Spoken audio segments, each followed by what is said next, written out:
ছাত্ৰ-ছাত্ৰীসকল আজিৰ পাঠত আমি অসমৰ জনগোষ্ঠীৰ গাঁথনি আৰু সংস্কৃতি পাঠটোৰ শেষৰ অংশটো আলোচনা কৰিম। ইতিমধ্যে আমি দেখিলো যে বিভিন্ন জাতি জনগোষ্ঠীৰ সমন্বয়ৰ ফলত বৃহত্তৰ অসমীয়া জাতি গঢ়ি উঠিল আৰু তাৰ সমান্তৰালকৈ অসমীয়া সংস্কৃতিও এক সমৃদ্ধিত ৰূপ লৈ ক্ৰমবিকাশৰ গতিত আগবাঢ়ি গ'ল আৰু অসমীয়া সংস্কৃতিত এই যে পৰিৱৰ্তন সাধন হ'ল সেই পৰিৱৰ্তনৰ ক্ষিপ্ৰতা লাভ কৰিলে বা অৰ্থাৎ পৰিৱৰ্তন ক্ষিপ্ৰগতিত হ'বলৈ ধৰিলে কেতিয়াৰ পৰা যে ব্ৰিটিছসকলৰ আগমনৰ পৰা। যেতিয়া ব্ৰিটিছসকল আমাৰ ইয়ালৈ আহিল তেতিয়াই ব্ৰিটিছৰ আগবঢ়োৱা বা ব্ৰিটিছৰ দিনত আমাৰ অসমত হোৱা উন্নত যাতায়াত ব্যৱস্থাৰ সুচল লৈ আমাৰ দেশলৈ বিভিন্ন ঠাইৰ মানুহ আহিল আৰু সেই মানুহবিলাকেৰে তেওঁলোকে লগত যে সাংস্কৃতিক উপাদান লৈ আহিছিল সেই সাংস্কৃতিক উপাদানসমূহে আমাৰ অসমীয়া সংস্কৃতি সমৃদ্ধ কৰি তুলিলে। এতিয়া লেখকে আমাক পাঠৰ শেষৰ অংশত ব্ৰিটিছ অহাৰ পাছত আমাৰ অসমীয়া সংস্কৃতিত কেনেধৰণৰ পৰিৱৰ্তন সাধন হ'ল সেই বিষয়ে কেনেকৈ কৈছে আমি আলোচনা কৰোঁ আহা। ব্ৰিটিছ যেতিয়া আমাৰ ইয়ালৈ আহিল ব্ৰিটিছৰ দিনতে অসমত কি ব্যৱস্থাৰ উন্নত হৈ গ'ল, যাতায়াত ব্যৱস্থা বিশেষভাৱে উন্নত হ'ল। যাতায়াত ব্যৱস্থা এতিয়া চোৱা, ব্ৰিটিছৰ দিনতে ৰেলগাড়ী আহিল, মটৰ পৰিবহন হ'ল, গতিকে এই উন্নত যাতায়াত ব্যৱস্থাৰ সুবিধা লৈ বাহিৰৰ মানুহবিলাক আমাৰ অসমলৈ আহিল আৰু ব্ৰিটিছৰ দিনতে অসমত প্ৰতিষ্ঠা হ'ল কি হোটেল প্ৰতিষ্ঠা হ'ল আৰু এই দুটা এই হোটেল প্ৰতিষ্ঠা আৰু যাতায়াত ব্যৱস্থা এই দুটাই কি কৰিছে যে আমাৰ সংস্কৃতিত এটা পৰিৱৰ্তন আনিলে। এতিয়া যেতিয়া অসমত হোটেল প্ৰতিষ্ঠা হ'ল, হোটেল প্ৰতিষ্ঠা হোৱাৰ লগে লগে এই আগতে যে লোকসকলে একেলগে খোৱা বোৱাৰ ৰীতিটো যে নাছিল সেই ৰীতিটো কি হৈ গ'ল, হোটেল হোৱাৰ লগে লগে বা হোটেলত খোৱাৰ ব্যৱস্থা হোৱাৰ লগে লগে একেলগে সকলোৱে মিলি খোৱা বোৱাৰ ব্যৱস্থা হ'ল। তাৰ পাছতে কি হ'ল যে হোটেল যেতিয়া প্ৰতিষ্ঠা হ'ল, হোটেল প্ৰতিষ্ঠা হোৱাৰ লগে লগে হোটেলৰ দ্বাৰা বিভিন্ন খাদ্য সামগ্ৰী পৰিৱেশন হ'বলৈ আৰম্ভ কৰিলে। আমাৰ পূৰ্বৰ যি অসমীয়া খাদ্য আছিল সেই খাদ্যৰ ঠাইত নতুন নতুন খাদ্য সোমাই পৰিল। এতিয়া তোমালোকে যেতিয়া লিখিব লাগিব কোনো প্ৰশ্ন উত্তৰত যে ব্ৰিটিছ অহাৰ পাছত আমাৰ অসমীয়া সংস্কৃতিত কেনেধৰণৰ পৰিৱৰ্তন সাধন হ'ল বা কি কি দিশত পৰিৱৰ্তন সাধন হ'ল, তেতিয়া তোমালোকে এটা বিষয় প্ৰথম লিখিব লাগিব যে খাদ্য সামগ্ৰী। মানে ব্ৰিটিছ অহাৰ পাছৰ পৰা আমাৰ অসমত কি হ'ল, খাদ্য সামগ্ৰীৰ ক্ষেত্ৰত এক পৰিৱৰ্তনে দেখা দিলে আৰু হোটেল প্ৰতিষ্ঠাই এই খাদ্য সামগ্ৰীৰ ক্ষেত্ৰত পৰিৱৰ্তনটো বেছি ক্ষিপ্ৰ কৰি তুলিলে। তাৰ পাছতে এটা সময়ত অসম স্বাধীন হ'ল, ভাৰতবৰ্ষৰ স্বাধীনতা লাভ কৰাৰ লগে লগে অসমো স্বাধীন হ'ল, ব্ৰিটিছ অসমৰ পৰা গুচি গ'ল। কিন্তু ব্ৰিটিছে আমাৰ অসমলৈ যি অৱদান আগবঢ়াইছিল সেই অৱদানবিলাক ৰেলগাড়ী, মটৰ গাড়ী, বিমান পৰিবহন এই সকলোবিলাক অসমত থাকি গ'ল আৰু থাকি যোৱাৰ ফলত আমাৰ এই যে সামাজিক যিটো ব্যৱস্থা সেই সামাজিক ব্যৱস্থাটো কি হ'বলৈ আৰম্ভ কৰিলে, এটা পৰিৱৰ্তন সূচনা হ'বলৈ আৰম্ভ কৰিলে। এতিয়া তোমালোকে ব্ৰিটিছ অহাৰ পাছত অসমত হোৱা পৰিৱৰ্তনৰ কথা লিখোতে এই সামাজিক পৰিৱৰ্তনৰ কথাটো লিখিব লাগিব। যেনেকৈ আমি খাদ্য সামগ্ৰীৰ ঠাইত দেখিম যে ইয়াত মাদ্ৰাজী, ডোচা, চাম্বাৰ, ইডলি এইবিলাক সোমাই পৰিল, লুচি পুৰি সোমাই পৰিল, বংগদেশীয় ৰসগোল্লা, লালমোহন ইত্যাদি মিঠাই আহি অসমীয়া খাদ্য তালিকাত সোমালহি। তেনেকৈয়ে অসমীয়া সামাজিক দিশটোতো কি হ'ল, এটা পৰিৱৰ্তনৰ সূচনা হ'ল। এই পৰিৱৰ্তনটো এনেধৰণে হ'ল যে পূৰ্বৰ যি অসমীয়া সমাজ আছিল সেই সমাজ আছিল ৰক্ষণশীল সমাজ। তাত বিভিন্ন ৰীতি নীতি, চোৱা নিকা এইবিলাক অতি বেছিকৈ আছিল। কিন্তু এই সময়ছোৱাত মানে ব্ৰিটিছ অহাৰ পাছৰ সময়ছোৱাত কি হ'ল, অসমৰ পৰা চোৱা নিকা এই কথাবিলাক, নিকা মানে চাফা সেই বস্তুটো থাকিল কিন্তু চোৱাৰ অন্ত পৰিল বুলি আমাৰ এটা বাক্য আছে। চোৱাৰ অন্ত পৰিল মানে কি হ'ল যে এই এটা জাতিয়ে আন এটা জাতিৰ লগত খালে চোৱা যোৱা, এটা সম্প্ৰদায় আনটো সম্প্ৰদায়ৰ লগত খোৱা বোৱা কৰিব নোৱাৰা, মিলা মিছা কৰিব নোৱাৰা, এনে কিছুমান সামাজিক যিবিলাক আমি বেয়া দিশ বুলিয়ে ক'ব পাৰিম সেই দিশবিলাক কিন্তু কি হৈ গ'ল, নাইকিয়া হৈ গুচি গ'ল। তাৰ পাছতে মানুহখিনিৰ মাজত কি হ'ল, এটা সম্প্ৰদায়ে আন এটা সম্প্ৰদায়ৰ খা খবৰ লোৱা হ'ল। আনকি এনেকুৱা হৈ পৰিল যে এটা সম্প্ৰদায় মানে উদাহৰণস্বৰূপে ধৰা আমাক লেখকে পাঠক কৈছে যে হিন্দু মুছলমানৰ কথাটো কৈছে যে হিন্দু মুছলমানে এটা সম্প্ৰদায়ে আনটো সম্প্ৰদায়ৰ মাজত কি কৰিবলৈ ললে মৰাশ সৎকাৰতো আনকি ভাগ লবলৈ ললে মৰাশ সৎকাৰত ভাগ লোৱা হল বিভিন্ন উৎসৱ পাৰ্বণ হিন্দুৱে মুছলমানৰ বিভিন্ন উৎসৱ পাৰ্বণত অংশগ্ৰহণ কৰা হল আকৌ মুছলমানে হিন্দুৰ বিভিন্ন উৎসৱ পাৰ্বণ উদযাপন কৰিবলৈ ললে এনে ধৰণে কি হল মানুহখিনিৰ মাজত এটা খুব সুন্দৰকৈ এটা সংমিশ্ৰণ বা মিলাপ্ৰীতিৰ সৃষ্টি হল আৰু সেই মিলাপ্ৰীতিটোৱে কি কৰিলে আমাৰ অসমৰ যি জনগোষ্ঠী আছিল সেই জনগোষ্ঠীৰ মাজত সম্প্ৰীতিটো আৰু বৃদ্ধি কৰি তুলিলে আৰু অসমীয়া সংস্কৃতিৰ যি সংমিশ্ৰিত সংস্কৃতি সেই সংমিশ্ৰণটো অতিকে ক্ষিপ্ৰ কৰি তুলিলে আৰু অতিকে দৃঢ় কৰি তুলিলে এতিয়া লেখকে আমাক এটা কথা কৈছে যে এই যে সাংস্কৃতিক যিবিলাক পৰিৱৰ্তন সাধন হল মানে অসমীয়া সংস্কৃতিত যি সংমিশ্ৰণ হল সেই সংমিশ্ৰণ আচলতে কেনেকৈ হৈছে যে এইবিলাক কোনেও কাকো জাপি দিয়া নহয় এইবিলাক কেনেকৈ হৈছে যে নিজে নিজে হৈছে সেইকাৰণে লেখকে ইয়াত এটা আমাক প্ৰক্ৰিয়াৰ কথা কৈছে সেই প্ৰক্ৰিয়াটো হৈছে কি স্বতঃপ্ৰণোদিত প্ৰক্ৰিয়া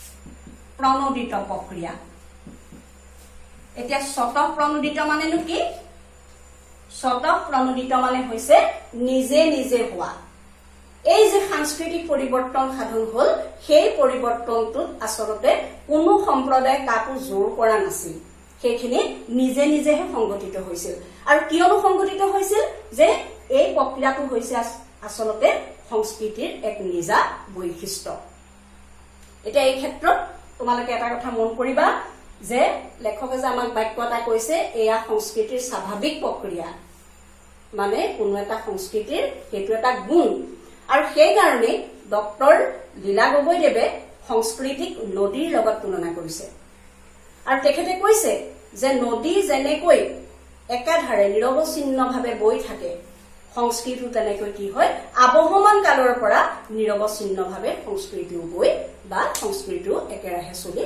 থাকে আৰু নৈয়ে কি কৰে বাৰিষা সময়ত নৈয়ে বিভিন্ন ঠাইৰ পৰা বাগৰি অহা জলধাৰা কি কৰে বুকুত সাৱটি লয় তেনেকৈয়ে সংস্কৃতিও কি কৰে যে ক্ৰমবিকাশৰ গতিত সেই কাষত পোৱা যিবিলাক সাংস্কৃতিক উপাদান অন্যান্য সম্প্ৰদায়ৰ সেই উপাদানবিলাকো নিজে কি কৰে গ্ৰহণ কৰে আৰু বাৰিষাৰ নদী যেনেকৈ ফেনে পটকাৰে বাঢ়ি গৈ থাকে তেনেকৈ সংস্কৃতিয়ে কি কৰে আনৰ পৰা লৈ নিজৰ বুকু চহকী কৰি তোলে আকৌ নৈয়ে কেতিয়াবা কি কৰে গতি সলায় এৰাসুতিৰ সৃষ্টি কৰে আৰু সংস্কৃতিও তেনেকৈ কি কৰে যেতিয়া ক্ৰমবিকাশৰ বাটত গৈ থাকিব তেতিয়া নিজৰ কিছুমান এৰি দি আনৰ কিছুমান গ্ৰহণ কৰে আৰু সেইকাৰণে সংস্কৃতি গৱেষক লীলা গগৈদেৱে নদীক সংস্কৃতিৰ লগত তুলনা কৰিছে আৰু তোমালোকক যেতিয়া আমাক লেখকে কৈছে এয়া সংস্কৃতিৰ স্বাভাৱিক প্ৰক্ৰিয়া সেই স্বাভাৱিক প্ৰক্ৰিয়াটো বা সংস্কৃতিৰ সেই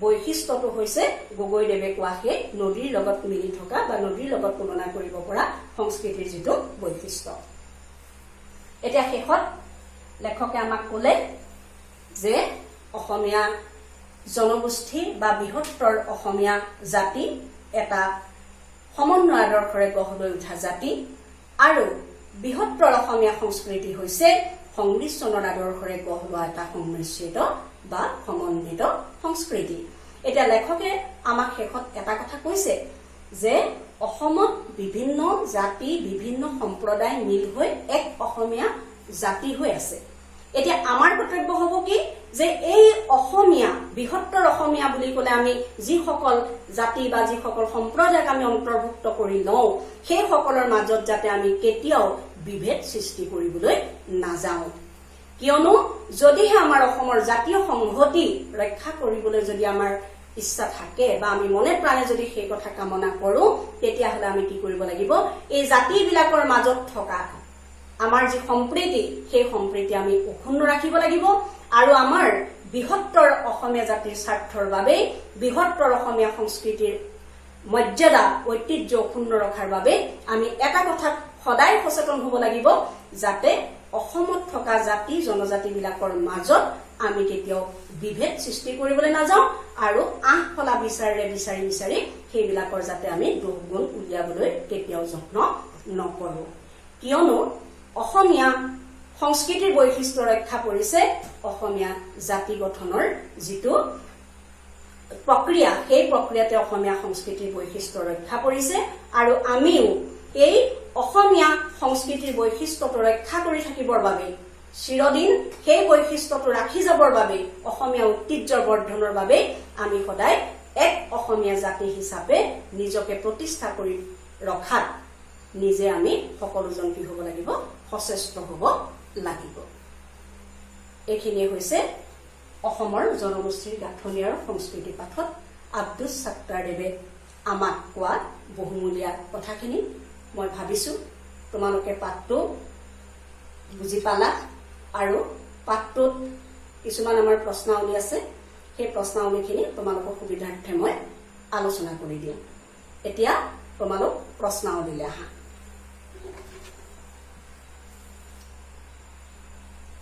প্ৰশ্নৰ ক্ষেত্ৰত প্ৰথম তোমালোকে চাব লাগিব লেখক পৰিচয় লেখক পৰিচয়ৰ পৰা বিভিন্ন প্ৰশ্ন আহিব আমি পাঠৰ আৰম্ভণিতে আব্দুছ ছাত্তাৰদেৱৰ বিষয়ে কিছু কথা আলোচনা কৰিছিলো গতিকে তেখেতে ৰচনা কৰা বিভিন্ন গ্ৰন্থ উদাহৰণ হিচাপে ধৰা ছাত্তাৰদেৱে ৰচনা কৰা জীৱনীমূলক এখন গ্ৰন্থৰ নাম লিখা কৃষ্ণকান্ত সন্দিকৈ এটো লিখিব লাগিব আকৌ কেতিয়াবা প্ৰশ্ন সুধিব আহিছো হাইস্কুল শিক্ষান্ত পৰীক্ষাত যে প্ৰসংগকোষ গ্ৰন্থখনৰ লেখক কোন আৰু দিব পাৰে তোমালোকক যে অসমৰ জনগোষ্ঠীৰ গাঁথনি আৰু সংস্কৃতি পাঠটোৰ আধাৰ গ্ৰন্থ কি মই পূৰ্বে কৈ আহিছো আধাৰ গ্ৰন্থ মানে কোনখন গ্ৰন্থত পাঠটো অন্তৰ্ভুক্ত হৈ আছে হেতু সেই গ্ৰন্থখন হৈছে সংমিশ্ৰণত অসমীয়া সংস্কৃতি তদুপৰি আৰু এটা প্ৰশ্ন ইয়াত হ'ব যে আব্দুছ ছাত্তাৰদেৱ অসম সাহিত্য সভাৰ কি পদত অভিষিক্ত হৈছিল উত্তৰটো হ'ব যে অসম সাহিত্য সভাৰ তেওঁ প্ৰধান সম্পাদক পদত অভিষিক্ত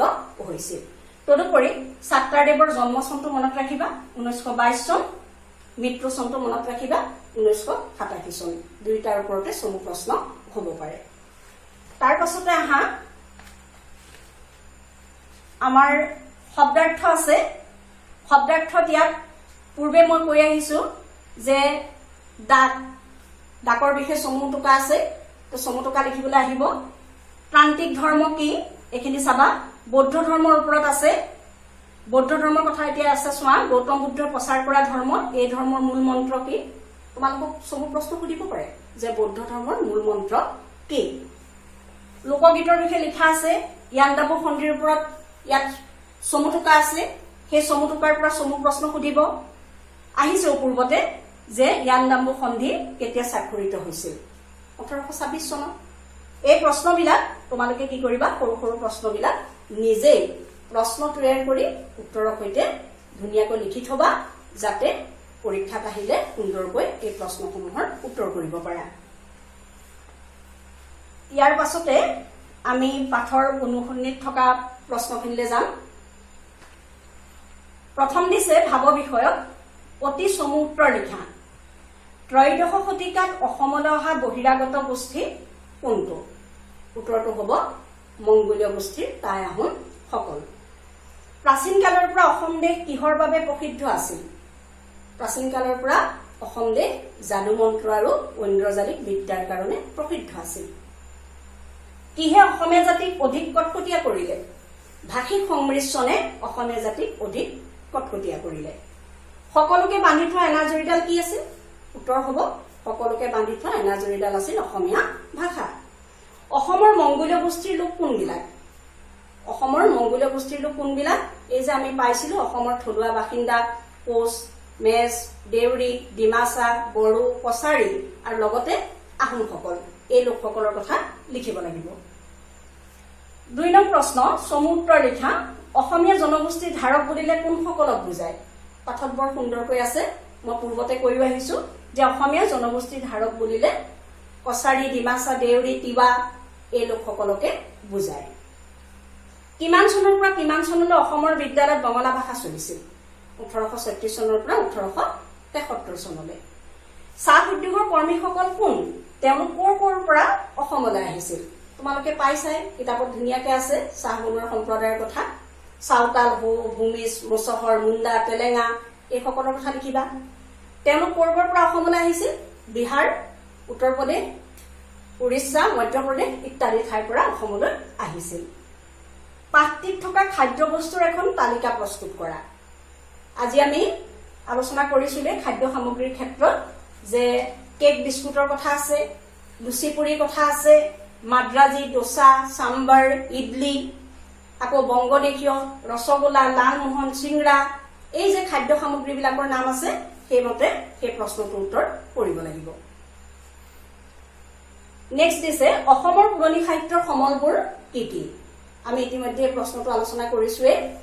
অসমৰ পুৰণি সাহিত্যৰ সমল লিখিবা আৰু অলিখিত গৰখীয়া নাম, আইনাম, বিয়ানাম, ঠাইনাম ইত্যাদিবিলাক লিখিবা। পাছৰ প্ৰশ্ন, অসমৰ বৈচিত্ৰ্যপূৰ্ণ জনগোষ্ঠীৰ গাঁথনিতে অসমীয়া সংস্কৃতিৰ বৈশিষ্ট্য ৰক্ষা কৰিছে কথাষাৰৰ গুৰুত্ব ব্যাখ্যা কৰি অসমৰ জনগোষ্ঠীৰ বৈচিত্ৰ্যৰ কথা বৰ্ণনা কৰা। এই প্ৰশ্নটো তোমালোকৰ 5 নম্বৰ মানৰ কাৰণে আহিব আৰু তেতিয়া তোমালোকে লিখিব লাগিব যে প্ৰশ্নটো ভালকৈ পঢ়ি চোৱা, কথাষাৰৰ গুৰুত্ব ব্যাখ্যা কৰি অসমৰ জনগোষ্ঠীৰ বৈচিত্ৰ্যৰ কথা বৰ্ণনা কৰা। মানে অসমৰ জনগোষ্ঠীৰ কি কৰিব লাগিব, যি বৈচিত্ৰ্য সেই বৈচিত্ৰ্যৰ তো আমি লিখিব লাগিব। মানে অসমৰ জনগোষ্ঠীটো কেনেকৈ গঠন হল সেই কথাখিনি আমি লিখিব লাগিব। আৰু সেইখিনি লিখোতে তোমালোকে এটা কথা মনলৈ আনি ল'বা, মনত ক্ৰমটো পাতি ল'বা যে প্ৰথমে অসমত কোন আছিল, থলুৱা বাসিন্দাসকল কোন আছিল? কোচ, মেচ, দেউৰী, ডিমাচা, নহয়নে বাৰু, কাৰ্বি, মিচিং এই লোকসকল। তাৰ পাছতে কি হল, সেই লোকসকলৰ মাজলৈ ত্ৰয়োদশ শতিকাত চীন দেশৰ দক্ষিণ পশ্চিমৰ হুকম উপত্যকাৰ পৰা আহোমসকল আহিল। আহোমসকল অহাৰ পাছৰ পৰা বিভিন্ন উদ্দেশ্যত, এই যে উদ্দেশ্য কেইটা আছিল, বেপাৰ বাণিজ্য, যুদ্ধ সংক্ৰান্ত, পূজা পাৰ্বণ আৰু তীৰ্থ সংক্ৰান্ত, ৰজাঘৰীয়া পৃষ্ঠপোষকতা, এই বিভিন্ন উদ্দেশ্যত যিসকল লোক ইয়ালৈ আহিল সেই লোকসকল আহি আমাৰ অসমীয়া জাতিত মিলি গল। তাৰ পাছত কি হল যে তেওঁলোক অহাৰ পাছৰ পৰা আকৌ এই ব্ৰিটিছসকল যেতিয়া আমাৰ ইয়ালৈ আহিল, ব্ৰিটিছে পতা চাহ উদ্যোগৰ সুবিধা লৈ ইয়ালৈ চাহ বনোৱাসকল আহিল। চাহ বনোৱাসকলৰ পাছতেই ভাৰতবৰ্ষৰ স্বাধীনতা লাভ কৰাৰ ঠিক পূৰ্বে পূৰ্ববংগৰ মৈমনসিংহ জিলাৰ পৰা অসমীয়া মুছলমানসকল আহিল। তাৰ পাছতে আমি দেখিছো যে ব্ৰিটিছে ইয়াত প্ৰচলন কৰা উন্নত যাতায়াত ব্যৱস্থাৰ সুচল লৈ বা যাতায়াত ব্যৱস্থাৰ সুবিধা লৈ অসমলৈ কোনসকল লোক আহিল, যে আমাৰ ৰাজস্থানী, বিহাৰী, মাৰোৱাৰী এই লোকসকল আহিল। সেইসকলৰ কথা লিখিবা। তাৰ পাছত আমাৰ ইয়াত আছে যে নেপালীসকল পূৰ্বৰে পৰা ক'ত আছিল, আমাৰ অসমত আহি আছিলেই। গতিকে এই সকলোবিলাক মিলি কি হল, বৃহত্তৰ অসমীয়া জাতি গঠন হল। এই প্ৰশ্নটোৰ উত্তৰ কৰিবৰ সুবিধাৰ বাবে তোমালোকক মই কি কৈছো যে এটা ৰূপৰেখা মই তোমালোকক দি দিছো আৰু সেই ৰূপৰেখাটো চাই ধুনীয়াকৈ তোমালোকে প্ৰশ্নটোৰ উত্তৰ কৰিবা।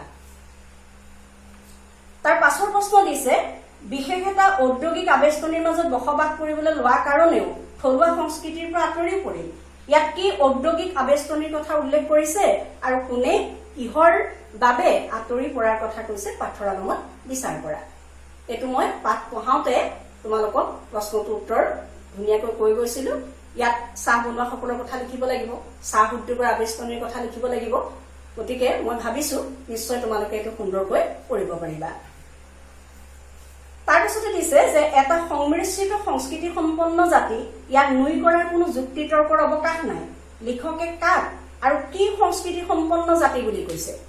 উত্তৰ লিখিবা যে লেখকে ইয়াত অসমীয়া জাতিক কি সংস্কৃতি সম্পন্ন, এটা সংমিশ্ৰিত সংস্কৃতি সম্পন্ন জাতি বুলি কৈছে। তাৰ পাছৰ অংশটো নুই কৰাৰ কোনো যুক্তি তৰ্কৰ অৱকাশ নাই বোলা কথাষাৰৰ সত্যাসত্য বিচাৰ কৰা। এইটো সুন্দৰকৈ লিখিব পাৰিবা তোমালোকে। ইয়াত লিখিবা যে এটা সংমিশ্ৰিত সংস্কৃতি সম্পন্ন জাতি, অৰ্থাৎ অসমীয়া জাতি এটা সংমিশ্ৰিত সংস্কৃতি সম্পন্ন জাতি, এই কথাটো নুই কৰাৰ মানে নহয় বুলি কোৱাৰ কোনো যুক্তিযুক্ততা নাই। কিয়নো অসমৰ জনগোষ্ঠী হৈছে এটা সমন্বিত বা সংমিশ্ৰিত জনগোষ্ঠী আৰু এটা সংমিশ্ৰিত জনগোষ্ঠীৰ সংস্কৃতি হিচাপে অসমীয়া সংস্কৃতিও কেনেকুৱা সংমিশ্ৰিত সংস্কৃতি। এই কথাখিনি লিখোতে কেনেকৈ অসমলৈ বাহিৰৰ লোকসকল আহিল, আহি তেওঁলোকৰ মাজত কি হ'ল, সাংস্কৃতিক আদান প্ৰদান সংঘটিত হ'ল, আৰু সেই আদান প্ৰদান সংগঠিত হোৱাৰ পাছত অসমীয়া সংস্কৃতিয়ে কেনেকৈ এটা সমন্বিত ৰূপ ধাৰণ কৰিলে, সংমিশ্ৰিত ৰূপ ধাৰণ কৰিলে, সেই কথাখিনি বৰ্ণনা কৰিবা। আৰু তাৰ পাছতে লিখিবা যে ওপৰৰ আলোচনাৰ পৰাই দেখা যায় যে এই বাক্যটো অৰ্থাৎ প্ৰশ্নোদ্ধৃত বাক্যটো নুই কৰাৰ কোনো যুক্তিযুক্ততা নাই। 7 নম্বৰ প্ৰশ্ন দিছে, লগে লগে সংস্কৃতিৰ ৰূপান্তৰ ঘটিল। কিহৰ লগে লগে সংস্কৃতিৰ ৰূপান্তৰ ঘটিছিল, এই ৰূপান্তৰ কিদৰে ঘটিছিল বুজাই লিখা। মই পূৰ্বৰ ভিডিঅ'ত তোমালোকক পঢ়াওঁতে এই প্ৰশ্নটোৰ উত্তৰ কৈ আহিছো। তাৰপিছতে দিছে তাৎপৰ্য ব্যাখ্যা কৰা। দেখা যায় সকলোকে বান্ধি থোৱা এনাজৰীডাল আছিল অসমীয়া ভাষা। সকলোকে এই শব্দটো মনলৈ আনি ল'বা। সকলোকে মানে কাক? অসমলৈ বিভিন্ন সময়ত অহা জাতি জনজাতিবিলাক, সেইবিলাকক এনাজৰীডাল বুলি কৈছে, মানে অসমীয়া ভাষাত এনাজৰী বুলি কৈছে। আৰু তেওঁলোকে যে আহি অসমীয়া ভাষা গ্ৰহণ কৰিলে, আৰু অসমীয়া ভাষাটো গ্ৰহণ কৰাৰ ফলত তেওঁলোকৰ মাজত যে যিটো প্ৰীতি হ'ল বা তেওঁলোকৰ মাজত যিটো সমন্বয় হ'ল, সেই সমন্বয়টো যে অতি সহজে সংগঠিত হ'ল, সেই কথাখিনি আমি ইয়াত উল্লেখ কৰিব লাগিব। তাৰপিছতে কৈছে এই গোটেইবোৰ হ'ল স্বতঃপ্ৰণোদিতভাৱে হোৱা প্ৰক্ৰিয়া। এতিয়া ইয়াত গোটেইবোৰ মানে কোনখিনি কৈছিল, যে ব্ৰিটিছ অহাৰ পাছৰ পৰা আমাৰ অসমীয়া সংস্কৃতিত যে কিছুমান পৰিৱৰ্তনৰ কথা ছাত্ৰদেৱে যে আমাক পাঠক ক'লে, যে কেনেকৈ হোটেল প্ৰতিষ্ঠা হ'ল, খাদ্য সামগ্ৰী নতুন আহিল, সাজ পোছাক নতুন আহিল, কোট পেণ্ট এইবিলাক যে আহিল বুলি যে আমাক কৈছে। তাৰ পাছতে ধৰা সামাজিক যিটো ব্যৱস্থা, সামাজিক ৰক্ষণশীলতা আঁতৰি গৈ যেনেকৈ মানুহবিলাক উদাৰ হ'ল, এটা জাতিৰ বা এটা সম্প্ৰদায়ৰ লগত আনটো সম্প্ৰদায়ৰ মিলাপ্ৰীতিবোৰ কেনেকৈ বাঢ়িল, এটা সম্প্ৰদায় আন এটা সম্প্ৰদায়ৰ বিপদত কেনেকৈ সহায় কৰিবলৈ ললে, উৎসৱ পাৰ্বণ বিলাকত কেনেকৈ যোগ দিলে, এই কথাখিনি লিখিব লাগিব। আৰু সেইখিনিকে লেখকে কি বুলি কৈছে, স্বতঃপ্ৰণোদিতভাৱে হোৱা প্ৰক্ৰিয়া, অৰ্থাৎ নিজে নিজে হোৱা প্ৰক্ৰিয়া বুলি উল্লেখ কৰিছে। তাৰপিছতে কৈছে এয়া আছিল দিয়া লোৱা আৰু এৰা ধৰা ব্যৱস্থা। ইয়াত এয়া মানে কোনখিনি, এই যে অসমলৈ মানুহখিনি যে আহিল, বিভিন্ন উদ্দেশ্য লৈ যে অসমলৈ বিভিন্ন ঠাইৰ মানুহ আহিল, সেই মানুহবিলাক আহি একে ভৌগোলিক পৰিবেষ্টনীত থকাৰ ফলত তেওঁলোকৰ মাজত সাংস্কৃতিক বিনিময় সাধন হ'ল। আমি যে পাইছিলো যে এটা সম্প্ৰদায়ৰ ভাল লগা ৰীতি নীতি আন এটাই গ্ৰহণ কৰিলে, আৰু দৈনন্দিন আচবাব পত্ৰ, পোচাক পৰিচ্ছদ ইত্যাদি কি হ'ল, পৰিৱৰ্তনৰ সূচনা হ'ল। এই যে আমি সংস্কৃতিৰ ক্ষেত্ৰত ৰূপান্তৰৰ কথা যে পাইছিলো, সেই ৰূপান্তৰটো আচলতে কি আছিল, যে সেইটো কোনেও কাকো জোৰ কৰি দিয়া হোৱা নাছিল। সেইখিনি কিহৰ জৰিয়তে হৈছিল, দিয়া লোৱা এৰা ধৰা। মানে কোনোবা এটা সম্প্ৰদায়ে আন এটা সম্প্ৰদায়ক নিজৰ ভাগৰ দিছিল, সিটোৱে আকৌ ইটো সম্প্ৰদায়ৰ পৰা লৈছিল, আৰু সম্প্ৰদায়বিলাকে কি কৰিছিল বা জাতিবিলাকে কি কৰিছিল, নিজৰ কিছুমান এৰি দিছিল, পূৰ্বৰ পৰা অসমত থকা কিছুমান ধৰি ৰাখিছিল। এনেধৰণে দিয়া লোৱা আৰু এৰা ধৰা মানে বিনিময় ব্যৱস্থাৰ মাজেদি অসমত কি হৈছিল, সাংস্কৃতিক সমন্বয় সাধন হৈছিল। সেই কথাখিনি এই বাক্যটোত তোমালোকে বুজাই লিখিব লাগিব। তাৰপাছতে আমাক ভাষা বিষয়ত দিছে সন্ধি ভাঙা।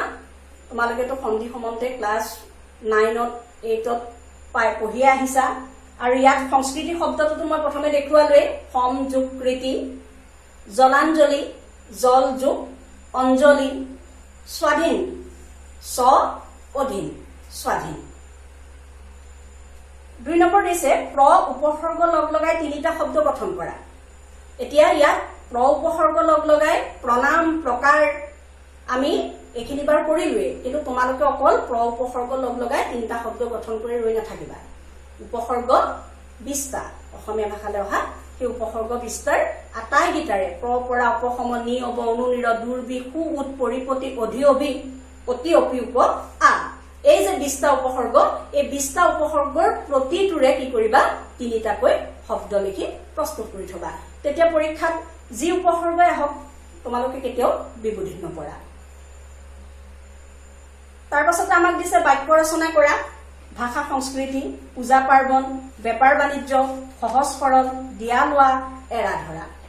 এই বাক্য ৰচনাকেইটা তোমালোকে ধুনীয়াকৈ কৰিবা আৰু সদায় মনত ৰাখিবা। বাক্য ৰচনা যিহেতুকে তোমালোক এতিয়া 10ম মানৰ ছাত্ৰ ছাত্ৰী, গতিকে তোমালোকৰ বাক্য ৰচনাবিলাক অলপ উন্নত মানৰ হ'ব লাগিব আৰু যিমানে বাক্য ৰচনাৰ অভ্যাস কৰিবা সিমানে তোমালোকৰ লিখন শৈলীটো বৃদ্ধি পাব এতিয়া ইতিমধ্যে আমাৰ অসমৰ জনগোষ্ঠীৰ গাঁথনি আৰু সংস্কৃতি পাঠটো আমাৰ সামৰণি পৰিছে আৰু মই আশা কৰিছো তোমালোকে ভৱিষ্যতে বা আজৰি সময়ত এই বিষয়বিলাকৰ ওপৰত থকা বিভিন্ন গ্ৰন্থ যেনেকে ডক্টৰ নগেন শইকীয়াদেৱৰ অসমীয়া মানুহৰ ইতিহাস ডক্টৰ লীলা গগৈদেৱৰ অসমীয়া লোক সাহিত্যৰ ৰূপৰেখা অসমীয়া সংস্কৃতি বৃঞ্চি কুমাৰ বৰুৱাৰ অসমীয়া সংস্কৃতি আদি গ্ৰন্থবিলাক তোমালোকে অধ্যয়ন কৰি আমাৰ অসমীয়া জাতিটো আৰু অসমৰ সংস্কৃতিৰ বিষয়ে তোমালোকে বিস্তৃতভাৱে জানিবলৈ সক্ষম হ'বা এই আশাৰে মই তোমালোকৰ এই পাঠটোৰ অন্ত পেলাইছো ঠিক আছে